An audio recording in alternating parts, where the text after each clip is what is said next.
उधर से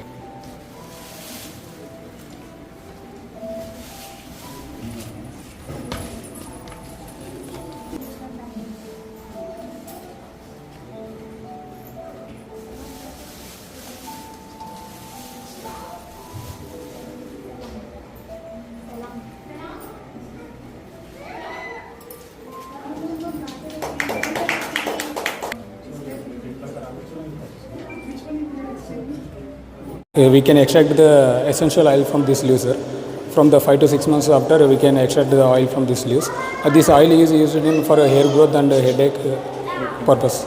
And even essential oils use perfume. We can use this oil. Perfumes. Yes, sir. Yeah. This one. Around the cost of for a kg is 15,000 to 20,000 oil. But the plant cost is only 50 rupees. And this one is the bryophyllum, sir. This is the medicinal plant, sir. We can use it for the kidney stone, asthma, hepatic fevers, anything. Only leaves is the economical parts. Once this you start consuming, after 1 month and for lifetime the kidney stone. Even a respiratory, just we can by pinching the leaves and we can eat it, sir. Along with the, actually we can eat with along with salt, sir, this one. Yes, sir. Nice taste. Top of 6 months, sir. After 6 months, we have to dry the roots of this, and then we have to powder it. Then you have to use it, sir. Same of this, sir.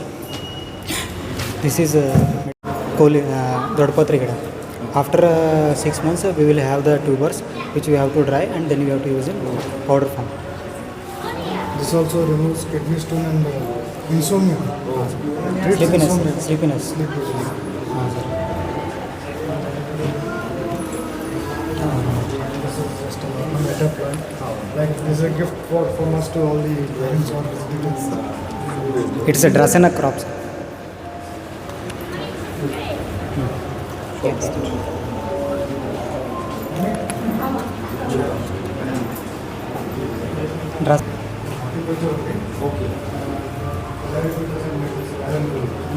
Small group, actually provide medicinal plants. And then we all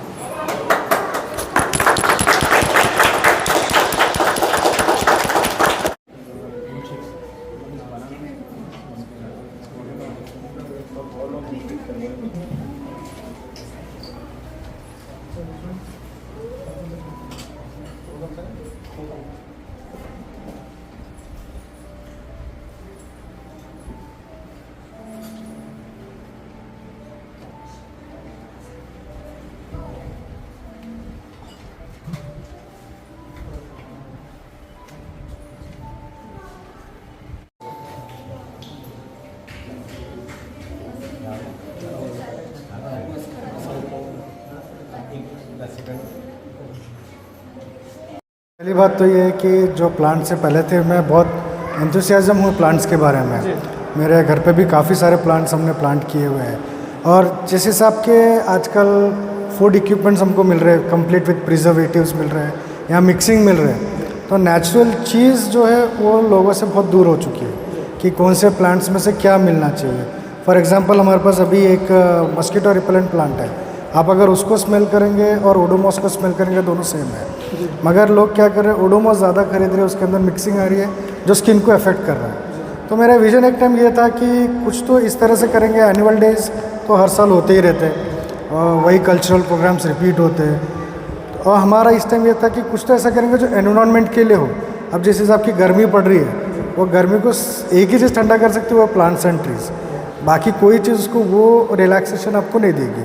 जिस वजह से मैं ये एक concept निकाला कि हमारे annual day की जगह पे मैं ये मेडिसिनल प्लांट्स का एक अवेयरनेस जो होता है और कम एग्जीबिशन रहा तो पेरेंट्स को भी एक नॉलेज मिलेगा, बच्चों को तो हम नॉलेज देते ही है। कम्प्लीटली 3-4 डेज से हम यही इवेंट्स के पीछे एक एक बच्चे को प्लांट्स के बारे में समझा रहे हैं और गार्डन गुरु की हेल्प से हमें ये सब प्लांट्स यहाँ पे अवेलेबल हुए हैं जो कि उन्होंने हमको स्कूल की तरफ से दिया हुआ है।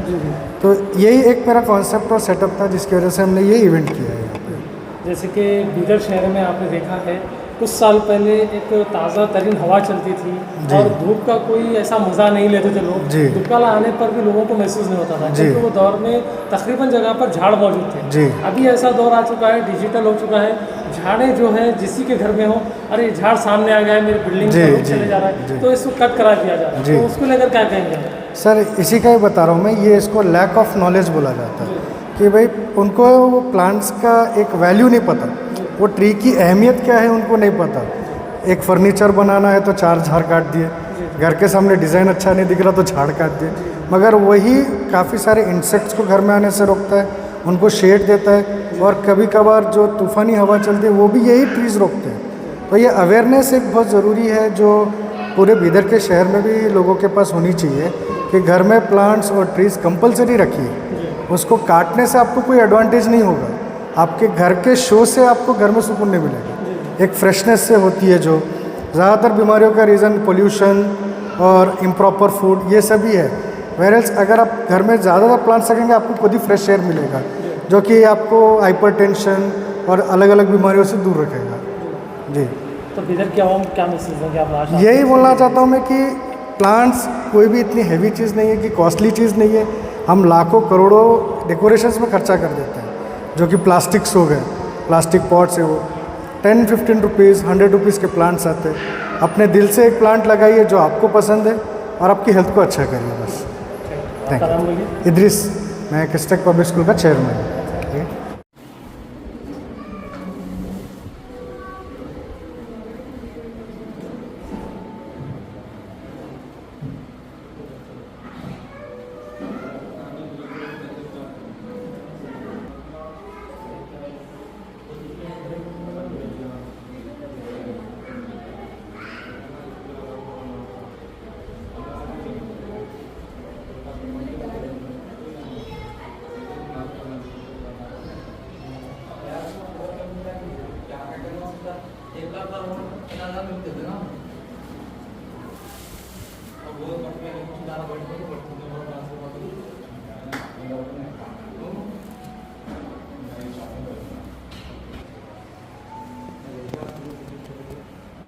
ಗಾರ್ಡನ್ ಗುರು ಫೌಂಡರ್ ಇದ್ದೀನಿ.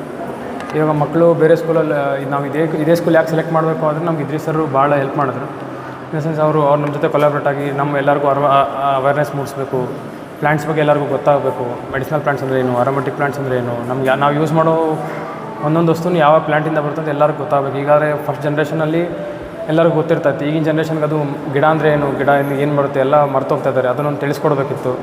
ಮತ್ತು ಹಾಗೆ ಮೆಡಿಸಿನಲ್ ಪ್ಲಾಂಟ್ಸಲ್ಲಿ ಏನೇನು ಆಯುರ್ವೇದಿಕ್ ಗುಣಗಳಿರ್ತವೆ. ಕರೋನಾ ಬಂದಾಗ ನೋಡಿದ್ದೀರಿ ನೀವು, ಯಾವುದೇ ವರ್ಕ್ ಆಗಲಿಲ್ಲ, ಲಾಸ್ಟಿಗೆ ಆಯುರ್ವೇದ ಅಂತ ಆಯುರ್ವೇದನೇ ಬಂದರು. ಸೊ ಅದರಿಂದ ನಾವು ಮೆಡಿಸಿನಲ್ ಪ್ಲಾಂಟ್ಸ್ನ ಪ್ರಮೋಟ್ ಮಾಡಬೇಕು, ಒಂದು ಅವೇರ್ನೆಸ್ ಮೂಡಿಸ್ಬೇಕು ಎಲ್ಲರಿಗೂ. ಅದರಿಂದ ನಾವು ಇದು ಎಕ್ಸಿಬಿಷನ್ ಇದು ಮಾಡ್ಕೊಂಡಿದ್ವಿ ಇವ್ರ ಜೊತೆ. ಕಿಡ್ಸ್ ಪಬ್ಲಿಕ್ ಸ್ಕೂಲ್ ಭಾಳ ಇದು ಮಾಡಿದೆ ನಮ್ಗೆ, ಒಳ್ಳೆ ಕೊಲಾಬ್ರೇಟ್ ಆಗಿ. ಅದರಿಂದ ಅವ್ರ ಕಾರ್ಪೊರೇಷನಲ್ಲಿ ನಾವು ಒಂದು ಎಕ್ಸಿಬಿಷನ್ ಕಂಡಕ್ಟ್ ಮಾಡ್ಕೊಂಡಿದ್ವಿ. ನನ್ನ श्रीधर। बहुत खुशी हुई है जब इद्रिस सर ने बताया था कि एक अलग कुछ यूनिक करेंगे बिदर में, जैसा एनुअल डे और फन डे हो गया या एग्जीबिशंस हो गए, अलग अलग तरीके के इवेंट्स तो होते थे स्कूल में, लेकिन जो छोटे बच्चे छोटे स्कूल जैसे है 1st to लेके 5th तक 10th तक, वहाँ पर यही सब होता था, सिंगिंग डांसिंग हो गया, स्पोर्ट्स हो गया, लेकिन एक एनवायरनमेंट के लिए अभी तक कुछ नहीं हुआ था। तो सर का एक विज़न था, पहले भी डिस्कस किया था कि कुछ करते हैं अच्छा सा, और प्लांटेशन हम लोग जून में करने वाले हैं, लेकिन उससे पहले एक इंट्रोडक्शन जैसा एनवायरनमेंट के प्रति दिया जाए कि प्लांट्स कैसे होते हैं, किस किस प्रकार के प्लांट्स होते हैं, मेडिसिनल प्लांट जो कि हेल्थ के लिए यूज़ होते हैं, आयुर्वेदिक बोलो, अभी हमने देखा है जो शुगर के लिए यूज़ होता है, किडनी स्टोन के लिए यूज़ होता है, अलग अलग प्रकार के, क्योंकि हमारे इंडिया में हर प्रकार की दवाई प्लांट से ही बनती है। इंडिया में ही नहीं, बाहर भी कहीं पर भी आप देखो जितने दवाई है प्लांट से बनती है।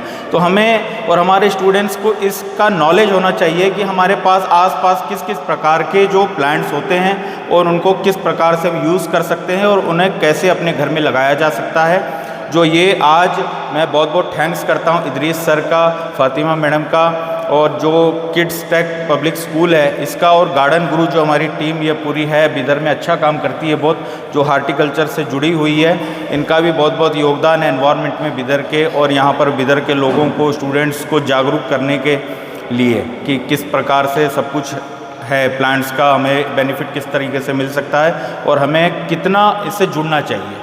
सर ये स्कूल में जो अभी यहाँ पर जो एग्जीबिशन रखा गया है प्लांट्स, इसमें सर एक खास बात ये देखी गई, जो बच्चे हैं यहाँ पर स्टूडेंट, उनको बस इसी के अंदर बोला गया है, यानी कि डांस वगैरह की तरफ नहीं। जैसे तो जो बच्चों को डांस बताया जाता है तो वो बड़े होते हैं डांस के ही शौक होते हैं। हाँ। तो अब ये जो स्कूल के बच्चे हैं ये क्या करेंगे आगे जाकर, आपकी सोच तो है? वही है, जैसे मैंने भी बोला कि हर प्रोग्राम में सिर्फ डांस और सिंगिंग पे फोकस किया जा रहा है, स्पोर्ट्स पे फोकस किया जा रहा है, लेकिन अब से एनवायरनमेंट के लिए फोकस किया जा रहा है, जो छोटे बच्चों के दिमाग में बैठ जाएगा कि प्लांट्स है, प्लांट्स की क्या इंपॉर्टेंस है। तो वो जैसे जैसे बड़े होंगे उनको और भी प्लांट्स के बारे में इच्छा होगी कि हम और प्लांट्स लगाए, अलग अलग वैरायटी के प्लांट्स का शौक़ होगा, फ्लावर्स के प्लांट्स हो, स्मेल के प्लांट्स हो और आयुर्वेदिक प्लांट्स हो और बड़े ट्रीज़ भी हो, मतलब उन्हें एक एनवायरनमेंट से शौक़ होगा। जो स्कूल्स जो मैनेजमेंट है वो इस तरह के काम करने का क्या मैसेज है? मैं तो बहुत पहले ही बोला कि बहुत बहुत थैंक यू हूँ इदरीस सर का, जिन्होंने इस तरीके का न्यू कॉन्सेप्ट एक सोचा करने का, और सभी स्कूल्स को ये करना चाहिए। और मैं तो यहाँ तक बोलता हूँ कि जैसे 100 मार्क्स का पेज एग्ज़ाम होता है कोई भी, चाहे बोर्ड का हो नॉर्मल हो, तो कम से कम 5 मार्क्स उसमें सिर्फ एनवायरनमेंट के लिए क्वेश्चंस रखे जाए। हर सिर्फ बिदर में ही नहीं, कर्नाटक में नहीं, पूरे इंडिया के लिए एजुकेशन जो बोर्ड है उसको मेरा सजेशन है कि कम से कम 5 मार्क्स एनवायरनमेंट के ऊपर रखे जाए 100 में से। जो मौसम, कौन से मौसम में झाड़ लगा सकते हैं और कौन से मौसम में झाड़ अच्छी तरीके से बढ़ सकता है? देखिए, झाड़ और पौधे तो चाहे जब मर्जी लगा लो, घर में जो इंटरनल होते हैं उन्हें हम केयर कर सकते हैं, लेकिन जो बड़े ट्रीज़ होते हैं प्लांटेशन, उसके लिए सभी जानते हैं कि बेस्ट टाइम जो है बारिश का होता है, जो जून में स्टार्ट होता है हमारे पास। तो जून से लेकर जुलाई के बीच में प्लांटेशन किए जाते हैं बड़े, जो बाहर में ग्राउंड्स में। बाकी जो ये इंटरनल प्लांट्स होते हैं इन्हें तो हम टेरेस पे या घर पर जब मर्जी हम लगा सकते हैं, उनका केयर करना पड़ेगा। लेकिन जो बड़ा प्लांटेशन हम करते हैं बड़े ट्रीज़ का, वो तो जून में ही करेंगे, और जून ही 5 जून को एनवायरनमेंट डे इसीलिए सेलेक्ट किया गया है कि जब बारिश, दुनिया के हर कोने में बारिश होती है उस टाइम पर। तो जितने बुजुर्ग इस दुनिया से चले गए किसी फैमिली के, एक बड़े बुजुर्ग के नाम से एक झाड़ लगा सकते हैं। हाँ, ये तो मैं हमेशा से बोलता हूँ आपके माध्यम से भी, आपके न्यूज़ के, कि हमें मरने से पहले हमारे जैसा हिंदू है, सिख है और भी जो दूसरे लोग जो जलाते हैं, और जो इनको तो मरने से पहले अपना पेड़, एक जो लकड़ी जलती है वो लगानी चाहिए मरने से पहले, क्योंकि मरने के बाद दुनिया में आके कोई आत्मा तो लगाएगी नहीं आपकी, वो कर्जा रह जाएगा। और जो लोग दफनाते हैं, मुस्लिम समाज, क्रिश्चियन समाज, इनको ये बोलता हूँ कि आप जब भी किसी अपने को दफनाएं तो वहाँ पर पत्थर लगाने से कुछ मतलब नहीं है, वहाँ पर एक पेड़ लगाओ। तो वो जैसे पेड़ को आप देखेंगे तो आपके बुजुर्ग आपको आशीर्वाद देंगे, और वो पेड़ के रूप में आपके जो बुजुर्ग जाने वाले हैं, जो भी है, वो जिंदा रहेंगे। आपका नाम बोलिए सर? मेरा नाम सरदार मनमीत सिंह, मैं फाउंडर हूँ ग्रीन इंडिया प्रोजेक्ट का, जो कि भारत के हर हिस्से में, हर स्टेट में पेड़ लगाकर अवेयरनेस क्रिएट करने की कोशिश करते हैं।